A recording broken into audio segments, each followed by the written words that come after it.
ಇಟ್ಕೋಬೇಕು. ಅಂದು ಹಿಂದೆ ಗುರುವಿದ್ದ, ಮುಂದೆ ಗುರಿ ಇತ್ತು, ಸಾಗುತ್ತಿತ್ತು ರಣವೀರರ ದಂಡು.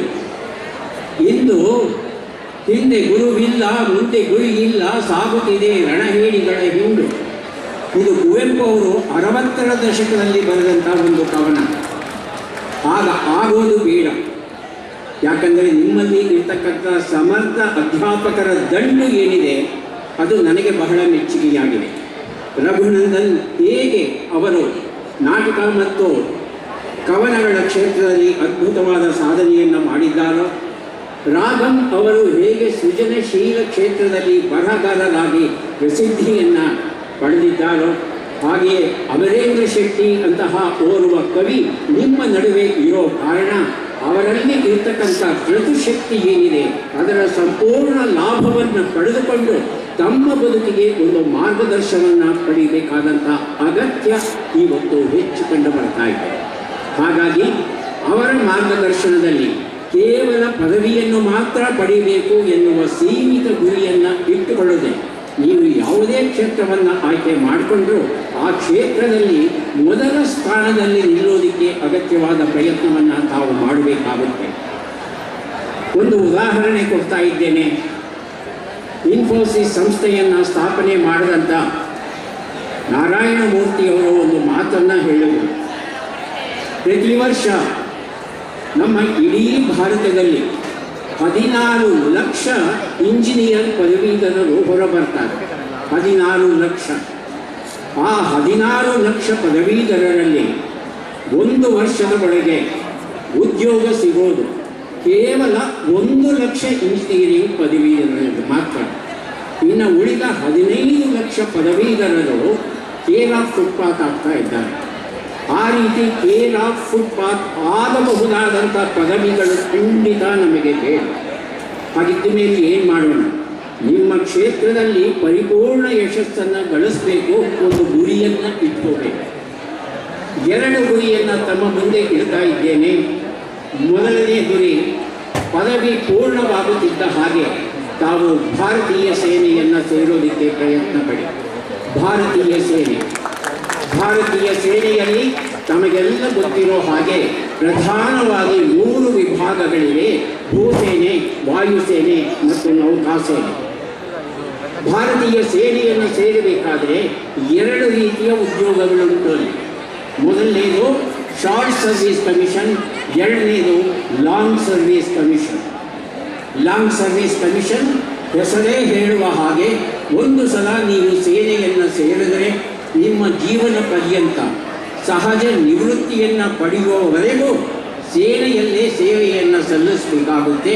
60-65 ವರ್ಷಗಳು ಆಗುವವರೆಗೆ.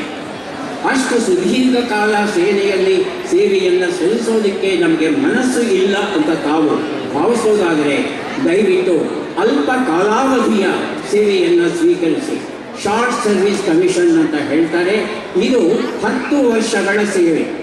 10 ವರ್ಷಗಳ ಕಾಲ ನಿರಂತರವಾಗಿ ಸೇನೆಯಲ್ಲಿ ಸೇವೆಯನ್ನು ಸಲ್ಲಿಸಿದರೆ ತಾವು ನಿವೃತ್ತಿಯನ್ನು ಪಡೆಯಬಹುದು. ಎಕ್ಸ್ ಸರ್ವಿಸ್ಮನ್ ಆಗಿ ಹೊರಗೆ ಬರಬಹುದು. ಭಾರತ ದೇಶದ ಯಾವುದೇ ರಾಜ್ಯದ ಸರ್ಕಾರ ತಮಗೆ ಉದ್ಯೋಗ ಬೇಕು, ಮತ್ತೆ ಯಾವುದಾದ್ರೂ ಉದ್ಯೋಗವನ್ನು ಮಾಡ್ತೇವೆ ಅಂತ ಇಷ್ಟಪಡೋದಾದರೆ ತಮಗೆ ಮೀಸಲಾತಿ ಉಂಟು. ಆ ಮೀಸಲಾತಿಯಲ್ಲಿ ಉದ್ಯೋಗವನ್ನು ಪಡೆಯಬಹುದು.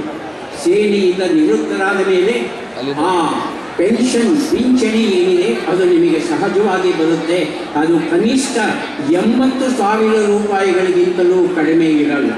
ಯಾಕಂದರೆ ನೀವು ಒಂದು ಪದವಿಯನ್ನು ಗಳಿಸಿ ಆ ಪದವಿಯ ಆಧಾರದ ಮೇಲೆ ಸೇನೆಯಲ್ಲಿ ಓರ್ವ ಅಧಿಕಾರಿಯಾಗಿ ತಾವು ಕೆಲಸವನ್ನು ನಿರ್ವಹಿಸಿ 10 ವರ್ಷಗಳ ಸೇವೆಯನ್ನು ಸಲ್ಲಿಸಿದರೆ ನಿವೃತ್ತರಾದಾಗ ಕನಿಷ್ಠ 80,000ಗಳ ಪೆನ್ಷನ್ ಬರುತ್ತೆ.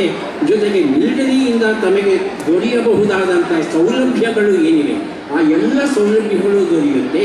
ಹಾಗೆಯೇ ಸಾರ್ವಜನಿಕ ಬದುಕಿಗೆ ಬಂದು ಯಾವುದಾದರೂ ಒಂದು ಕೆಲಸವನ್ನು ತಗೊಂಡು ಉದ್ಯೋಗವನ್ನು ಮಾಡಬೇಕು ಅಂತ ತಾವು ಅಪೇಕ್ಷೆ ಪಡೋದಾದರೆ ಅದಕ್ಕೂ ಸಹ ರಾಜ್ಯ ಸರ್ಕಾರಗಳು ಅನುಮತಿಯನ್ನು ಮಾಡಿಕೊಡುತ್ತೆ. ಇಲ್ಲ ನನಗೆ ಕೆಲಸ ಬೇಡ, ಯಾವುದಾದರೂ ಹಳ್ಳಿಯಲ್ಲಿ ಹೋಗಿ ಕೃಷಿಯನ್ನು ಮಾಡಿಕೊಂಡು ನೆಮ್ಮದಿಯಿಂದ ಇರ್ತೇನೆ ಅಂದರೆ ತಮಗೆ ಉಚಿತವಾಗಿ ಸುಮಾರು 8 ಎಕರೆಗಳ ಭೂಮಿಯನ್ನು ಕೊಡುವ ಒಂದು ವ್ಯವಸ್ಥೆಯೂ ಉಂಟು. ಹಾಗಾಗಿ ದಯವಿಟ್ಟು ದೇಶ ಸೇವೆಯ ಜೊತೆಗೆ ಈಶ ಸೇವೆಯನ್ನು ಮಾಡುವ ಒಂದು ಅದ್ಭುತ ಅವಕಾಶ ತಮಗೆ ಉಂಟು. ಮಾಡಬೇಕಾದದ್ದು ಮತ್ತೇನಿಲ್ಲ, ಅತ್ಯುತ್ತಮ ಅಂಕಗಳನ್ನು ಗಳಿಸಿ ತಾವು ಪದವಿಯನ್ನು ಪಡೆಯಿರಿ. ಆನಂತರ ಭಾರತ ಸರ್ಕಾರ ಒಂದು ಪ್ರವೇಶ ಪರೀಕ್ಷೆಯನ್ನು ನಡೆಸುತ್ತೆ. ಆ ಪ್ರವೇಶ ಪರೀಕ್ಷೆಯಲ್ಲಿ ತಾವು ಉತ್ತೀರ್ಣರಾಗಿದರೆ ಶಾರ್ಟ್ ಸರ್ವಿಸ್ ಕಮಿಷನ್ ಅಧಿಕಾರಿಯಾಗಿ ತಾವು ಆಯ್ಕೆಯಾಗ್ತೀರಿ. ಒಂದು ಸಲ ತಾವು ಆಯ್ಕೆಯಾಯಿತು ಅಂದರೆ ಅಲ್ಲಿಗೆ ತಮ್ಮ ಬದುಕು ಸಾರ್ಥಕತೆಯ ಹಾದಿಯಲ್ಲಿ ಸಾಗುತ್ತಿದೆ ಅಂತ ಭಾವಿಸಬಹುದು. ಹಾಗಾಗಿ ಈ ಒಂದು ಶಾರ್ಟ್ ಸರ್ವಿಸ್ ಕಮಿಷನ್ ಏನಿದೆ ಇದರ ಬಗ್ಗೆ ತಾವು ಗಂಭೀರವಾಗಿ ಆಲೋಚನೆ ಮಾಡಿ ಸಂಬಂಧಪಟ್ಟಂಥ ಅಧಿಕಾರಿಗಳನ್ನು ಭೇಟಿಯಾಗಿ ಅವರಿಂದ ಹೆಚ್ಚಿನ ಮಾಹಿತಿಯನ್ನು ಪಡೆದು ಸೇನೆಯನ್ನು ಸೇರುವ ದಿಶೆಯಲ್ಲಿ ತಾವು ಮನಸ್ಸನ್ನು ಮಾಡಬೇಕು ಅಂತ ಪ್ರಾರ್ಥಿಸ್ತಾ ಇದ್ದೇನೆ. ಹಾಗೆಯೇ NCCನಲ್ಲಿ ಯಾರು C ಸರ್ಟಿಫಿಕೇಟನ್ನು ಸಂಪೂರ್ಣಗೊಳಿಸಿದ್ದಾರೋ ಅವರು ಸಹ ಈ ಶಾರ್ಟ್ ಸರ್ವಿಸ್ ಕಮಿಷನ್ಗೆ ಸೇರುವುದಕ್ಕೆ ಮೂಲಭೂತ ಅರ್ಹತೆಯನ್ನು ಗಳಿಸಿರ್ತಾರೆ ಅನ್ನೋದನ್ನು ತಾವು ಮರೆಯಬೇಕು. ತಮ್ಮಲ್ಲಿ NCC ಬಹಳ ಚಟುವಟಿಕೆಯಿಂದ ಕಾರ್ಯನಿರ್ವಹಿಸ್ತಾ ಇದೆ ಅನ್ನೋ ವಿಚಾರ ಕೇಳಿ ಸಂತೋಷವಾಯಿತು. ಹಾಗಾಗಿ C ಸರ್ಟಿಫಿಕೇಟನ್ನು ಸಂಪೂರ್ಣಗೊಳಿಸಿ ಶಾರ್ಟ್ ಸರ್ವಿಸ್ ಕಮಿಷನ್ ಅಧಿಕಾರಿಗಳಾಗಿ ಅಂತ ತಮ್ಮಲ್ಲಿ ಕೈ ಮುಗಿದು ಕೇಳ್ತಾ ಇದ್ದೇನೆ. ಇನ್ನು ಎರಡನೆಯ ಒಂದು ವಿಚಾರವನ್ನು ತಮ್ಮ ಮುಂದೆ ಪ್ರಸ್ತಾಪ ಮಾಡಿ ನನ್ನ ಮಾತಿಗೆ ಮಂಗಳ ಹಾಡ್ತಾ ಇದ್ದೇನೆ. ತಮ್ಮಲ್ಲಿ BCom ಇದೆ, BBS ಇದೆ, ಎಲ್ಲ ಥರದ ಪದವಿಗಳಿದೆ. ಆದರೆ BA ಪದವಿ ಇದ್ದದ್ದನ್ನು ನಾನು ನೋಡಲಿಲ್ಲ. ಹಾಗಾಗಿ ಪ್ರಾಂಶುಪಾಲರಲ್ಲಿ ಒಂದು ಪ್ರಾರ್ಥನೆ, ದಯವಿಟ್ಟು BA ಆರಂಭಿಸಿ. ಯಾಕೆ ಸರ್ ವಿದ್ಯಾರ್ಥಿಗಳು ಇದೆಯಾ BA? ಬಹಳ ಸಂತೋಷ BA ಇದ್ದರೆ. ಹಾಗಿದ್ದ ಮೇಲೆ ಮತ್ತೊಂದು ಸಲಹೆ ತಮ್ಮಲ್ಲಿ ಕೊಡ್ತೇನೆ. ದಯವಿಟ್ಟು BA ವಿದ್ಯಾರ್ಥಿಗಳು ಯಾರಿದ್ದಾರೆ, ಪ್ರಧಾನವಾಗಿ BA ವಿದ್ಯಾರ್ಥಿಗಳಿಗೆ ತಾವು IAS ಶಿಕ್ಷಣವನ್ನು, ತರಬೇತಿಯನ್ನು ಮೊದಲನೇ ವರ್ಷದಿಂದಲೇ ತಾವು ಆರಂಭಿಸಬೇಕು. ಮೊದಲನೇ ವರ್ಷದಿಂದ IAS ಶಿಕ್ಷಣ, ಕ್ರಮಬದ್ಧವಾದ ಶಿಕ್ಷಣ. ಮೊದಲ ವರ್ಷ BAಗೆ ಸೇರ್ತಾ ಇದ್ದ ಹಾಗೇನೆ ಬೆಳಿಗ್ಗೆ 12-1 ಗಂಟೆಯಲ್ಲಿ ತಮ್ಮ BA ಪಠ್ಯಗಳ ಪಾಠ ಎಲ್ಲ ಮುಗಿಯುತ್ತೆ.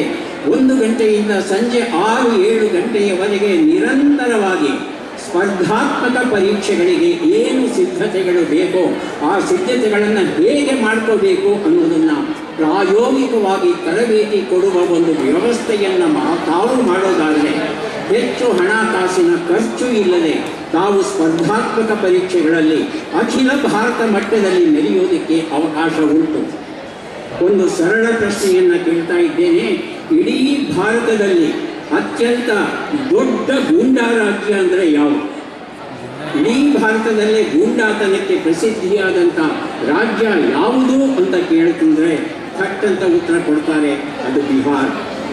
ಬಿಹಾರದಲ್ಲಿ ಇರುವಷ್ಟು ಗೂಂಡಾಯಿಸಮ್ ಬೇರೆ ಎಲ್ಲೂ ಇಲ್ಲ, ಯಾವ ರಾಜ್ಯದಲ್ಲೂ ಇಲ್ಲ.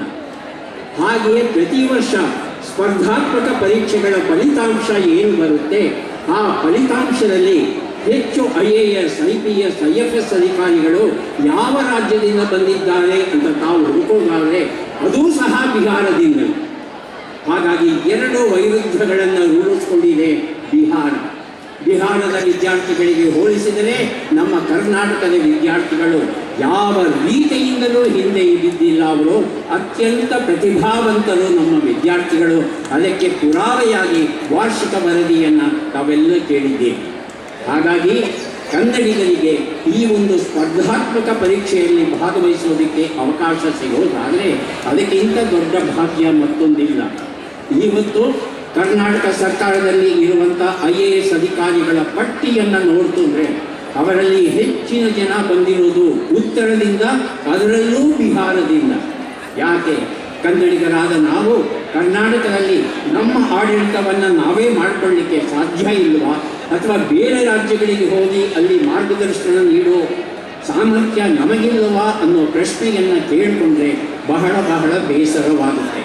ಹಾಗಾಗಿ ತಮ್ಮ ವಿದ್ಯಾಲಯದಲ್ಲಿ BA ಇತರ ವಿಷಯಗಳಲ್ಲಿ ಓದ್ತಾ ಇರೋ ವಿದ್ಯಾರ್ಥಿಗಳೂ ಬರಬಹುದು. ಆದರೆ ಮುಖ್ಯವಾಗಿ BA ವಿದ್ಯಾರ್ಥಿಗಳು ತಾವು IAS ಸ್ಪರ್ಧಾತ್ಮಕ ಪರೀಕ್ಷೆಯನ್ನು ತಗೊಂಡು ಅದರಲ್ಲಿ ಉತ್ತೀರ್ಣರಾಗಬೇಕು. ನಿಮಗೆ ಮಾತ್ರವಲ್ಲ, ನಿಮ್ಮ ಕಾಲೇಜಿಗೆ ಮಾತ್ರವಲ್ಲ, ನಿಮ್ಮ ಹೆತ್ತವರಿಗೆ ಮಾತ್ರವಲ್ಲ, ಇಡೀ ನಾಡಿಗೆ, ಇಡೀ ದೇಶಕ್ಕೆ ಹೆಮ್ಮೆ ತರಬಹುದು ಸ್ಪರ್ಧಾತ್ಮಕ ಪರೀಕ್ಷೆಗಳನ್ನು ತಾವು ಕೈಗೊಳ್ಳುವುದಾದರೆ.